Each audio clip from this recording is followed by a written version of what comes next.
Ano ba yan? Tumira ka na naman. Wala sa ayos. Kawawa naman yung mga ibon namin. Hindi na makalipad. Wala ka nang katigil-tigil. Ulan. Grabe. Basa na mga ibon, oh. Naligo na rin sa ulan. Ayaw tumigil ni Haring Ulan.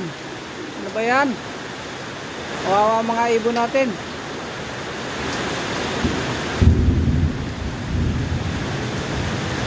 Ulan, kulog. Tila, ulan. Wala nang katapusan. Grabing ulan.